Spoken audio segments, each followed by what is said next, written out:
Hey, salut à toi et bienvenue dans cette vidéo, dans ce module Renaissance. On aborde aujourd'hui le thème, donc la boîte à outils du créateur. Alors ces deux outils que je vais te partager aujourd'hui sont vraiment vitaux pour toi en tant qu'hypersensible et en tant que créateur. On va vraiment faire, on va dire, l'analogie aujourd'hui avec ta jarre de lumière. Tu as une jarre de lumière. En tant que créateur, en fait, on touche quelque part à la magie. Si tu es un artiste de vie, tu as quelque chose de très spécial. Donc c'est vital que tu prennes soin de ça. Il est important pour cela que tu prennes le temps de la remplir, mais également de la vider. Il y a des choses que tu as besoin de te débarrasser. Et ça va être le premier outil que je vais te partager. Mais tu as également besoin, chaque semaine, chaque jour, de prendre un temps pour te connecter, pour remplir ta jarre. Et ça, c'est le deuxième outil. Alors, abordons dès maintenant ce premier outil. Qu'est-ce que c'est? Ce premier outil, c'est ce que j'appelle l'écriture sauvage.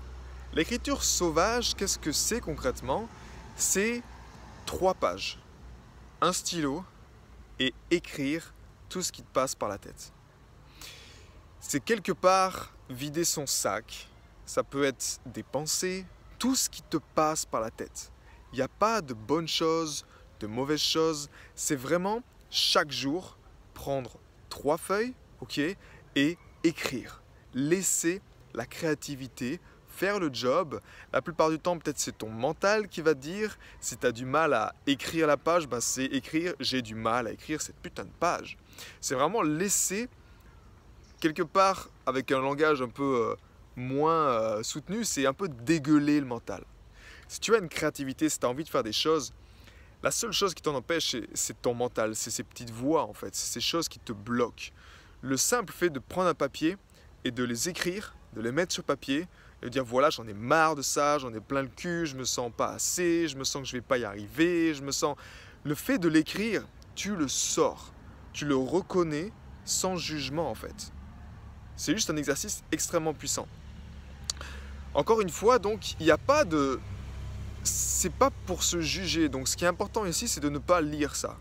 Les 21 premiers jours où tu vas le faire, c'est de ne pas regarder ces feuilles, ne pas regarder ce que tu as écrit et encore moins de les faire lire par quelqu'un d'autre. C'est vraiment ton espace pour toi où tu vas vraiment dans ton cocon et tu vas dire ce que tu as à dire. Tu vas dire ce que tu as à dire avec toi-même. Tu vas dire ce que tu as à dire à tes parents. Tu vas dire ce que tu as à dire avec le système, avec tout ce qui est là, toute cette colère, toute cette joie, cette tristesse, ces désirs, ces choses, tu vas les mettre sur papier juste pour les faire sortir. Ça, c'est ce que j'appelle l'écriture sauvage. Et c'est quelque chose pour moi, tu sais, à l'époque que je faisais énormément quand j'étais, en tant que musicien en fait. J'ai vraiment pris le temps, toujours, d'écrire. Alors tu peux écrire à la 3e personne. Tu vas voir qu'au début, tu vas avoir certains blocages en fait, à écrire cette 3e page, à finir le processus. Et après, en fait, ces blocages vont te transformer en créativité. Tu vas avoir des idées en fait. Tu vas pouvoir écrire et des idées. Tu vas pouvoir clarifier qu'est-ce que tu aimes dans ta vie, qu'est-ce que tu n'aimes pas, qu'est-ce que tu as envie de plus, qu'est-ce qui t'inspirerait. C'est vraiment un moment pour toi en fait. Donc assure-toi de le faire au calme. Mais pour revenir à ces moments de création, j'ai toujours pris le temps d'écrire en fait. J'ai toujours pris le temps d'écrire en tant qu'artiste. Et même si ça me paraît un exercice simple, aujourd'hui je vais te le partager. C'est vraiment de prendre ce temps-là et d'écrire tout ce qui te passe par la tête. Il n'y a rien de bon ou de mauvais, tu te souviens, donc il n'y a pas de jugement. Tu ne veux pas te juger, tu veux écrire, sortir ce qu'il y a à sortir, simplement, et puis après, tourner la page, finir les pages, les mettre dans une pochette, dans un classeur, et puis basta. Quand tu as donc vidé un peu, tu as vidé ton sac, tu as mis sur papier des choses, il est temps de passer à ce deuxième outil. Et ce deuxième outil, c'est ce que j'appelle le temps du créateur. Le temps du créateur, qu'est-ce que c'est? C'est un moment pour toi. Ce n'est pas négociable. C'est un moment où tu prends, au début peut-être 2 heures par semaine, tu bloques ce temps du créateur. C'est un temps avec toi. Et pour honorer également ce créateur qui est en toi et cette connexion que tu as avec lui. Durant ce moment, c'est juste en fait d'être. Ça peut être aussi simple que de regarder un ruisseau qui coule. Ça peut être, il y a pas de je dois faire ça en fait. C'est juste s'autoriser à le faire. C'est juste là tu remplis ta jarre de lumière. Tu t'autorises simplement à être et à prendre conscience que tout est déjà là en fait. Tu entretiens cette relation avec toi-même, avec ton environnement. Tu mets ton attention sur les choses. Tu peux pratiquer l'harmonisation du cœur juste avant par exemple pour te connecter encore plus. Et c'est simplement observer, mais ça peut être aussi créer. La clé ici, c'est que tu dois le faire seul. Tu ne peux pas te permettre de laisser des personnes empiéter sur ton temps du créateur. C'est vital pour toi. Tu as de la magie en toi. Tu dois te connecter chaque jour à cette magie dans l'idéal. Pour commencer, tu peux le faire une fois par semaine. Un bon créneau de 2 heures où tu prends vraiment ce temps pour toi. Si tu as les enfants, organise-toi pour avoir un babysitter. Si tu es avec ton mari ou tu as une vie de famille qui est assez remplie, organise-toi pour communiquer tes besoins et faire comprendre que ok, là, ça va être mon moment pour moi. C'est très important. J'ai besoin d'être seul. Ce qui se passe quand la plupart du temps, même les mamans ou les papas arrivent au stade où ils n'en peuvent plus et ils crient sur leurs enfants, c'est qu'ils ont vidé cette jarre quand on est hypersensible naturellement. Certains ont plus de réservoirs. Mais quand on est hypersensible, on consomme, on peut vite, très vite, vider cette jarre de présence, de lumière. Sans ça, après, tu es sur la corde sensible, tu sais. C'est chaque petite voix qui t'irrite, tu as envie de te crier, tu as envie d'aller t'isoler, tu as envie de ne plus prendre tes responsabilités. Donc avant d'arriver là, justement, ce temps du créateur, il est fait pour toi. C'est ta responsabilité. Encore une fois, ce n'est pas négociable. C'est un moment, tu vas le voir au début comme un... C'est presque un peu, tu te dis, mais non, en fait, je le mérite pas ou j'ose pas prendre ce temps pour moi. Qu'est-ce que je vais faire avec moi-même? Non, j'ai besoin de m'occuper des autres. Parce qu'au début, tu as pris trop de temps à t'occuper des autres, à pas t'occuper de toi. Ici, c'est vraiment ce moment où tu vas te mettre avec toi-même, seul, dans le silence, faire une marche, te connecter dans la nature, encore une fois, te connecter à ta créativité, créer, peindre, peu importe, mais c'est un moment où tu te déconnectes de tout. Tu déconnectes la tête, tu fais l'harmonisation du cœur et tu es présent, dans le moment présent, avec toi-même. Simplement ça, dans la solitude de ton être, parce que c'est seulement là où tu peux te connecter en fait avec ton créateur et honorer ça. Le but c'est quoi en fait? Le but c'est de rajouter de plus en plus de temps comme ça pour toi. Et ces temps, ça va être dans des choses en fait presque routinières. Tu peux te connecter à ça après dans la routine du quotidien. Ça peut être comme faire la cuisine. Tu te connectes à ce flow qui est en toi. Tu vas pouvoir de plus en plus t'y connecter facilement.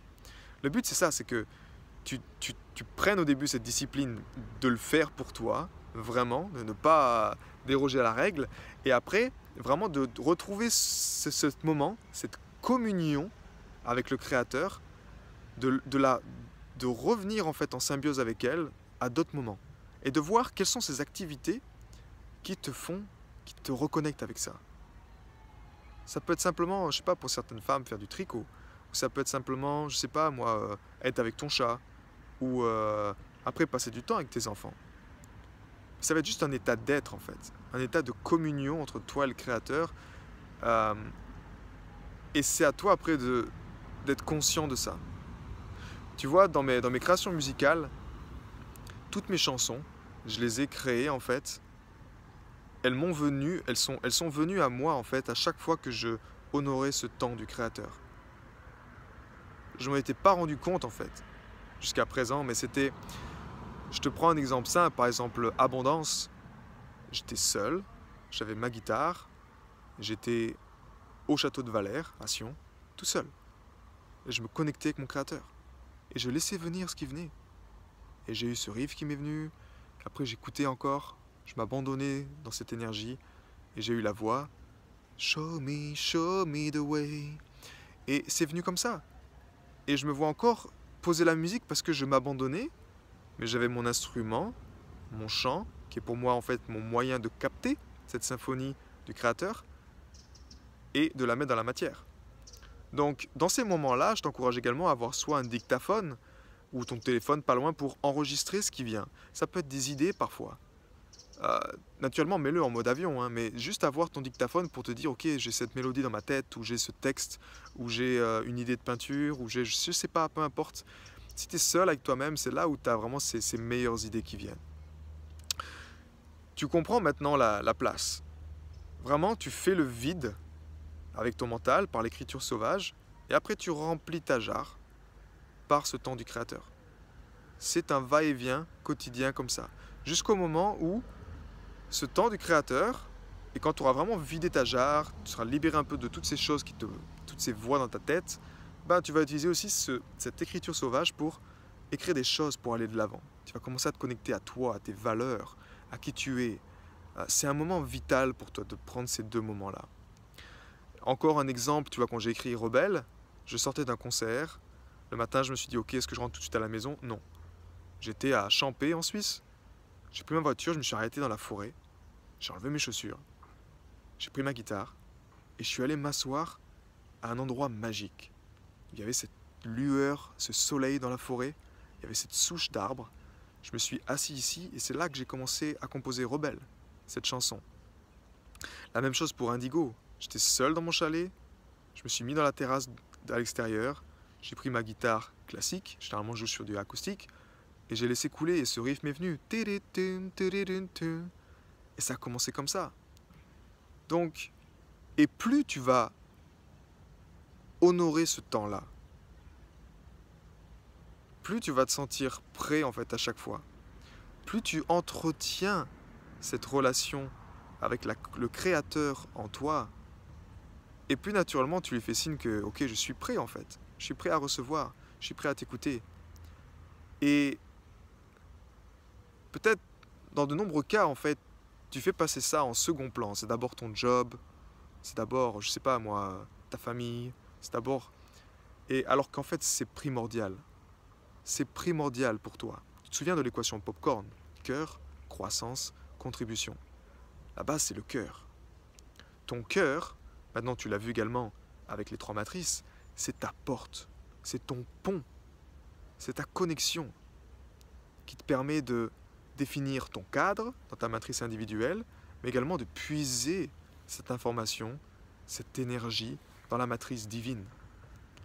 Ces deux moments-là sont pour toi des outils simples qui te permettent justement d'entretenir cette relation, de capter cette énergie et de savoir également que tu es guidé chaque jour et que tu vas passer après naturellement à l'action. Je te rappelle également que ta créativité ne se dissocie pas de ta force vitale. Plus tu es dans cet état de connexion avec le Créateur, plus tu es proche de cette symbiose, cette harmonie, où tu ne fais qu'un avec lui. Parce que la clé, c'est ça, c'est de comprendre que tu ne fais qu'un avec lui. Tu autorises juste, dans le silence de ton mental, à ne faire qu'un avec lui. Et à apprécier cet état d'être qui est vital pour toi. C'est vraiment ça la renaissance. C'est te souvenir, dans ce silence, dans ce calme, que tu ne fais qu'un avec le Créateur et que naturellement tu as tout en toi, en fait, pour créer et pour mettre ton cœur au service de ton art, de ta vie et de l'humanité. Passe à l'action, ok, tu vas rajouter donc ces 2 actions, l'écriture sauvage et le temps du créateur, tu vas la rajouter sur ta fiche de suivi de performance et tu vas pouvoir commencer dès maintenant, dès aujourd'hui si tu regardes le matin ou dès demain, à prendre tes 3 feuilles, à noter la date du jour et à commencer à écrire ce qui te passe par la tête. Ok? Et réserve également cette semaine tes 2 heures, ce temps du créateur pour toi dans un premier temps. Et après, tu vas voir que naturellement, tu vas augmenter ça. Ça va devenir peut-être 1 heure par jour, peut-être 3 heures par semaine dans un premier temps, 4, 5, 6 heures par semaine, jusqu'à vraiment que ce soit quelque chose de régulier, parce que c'est là que tu vas vraiment te sentir bien.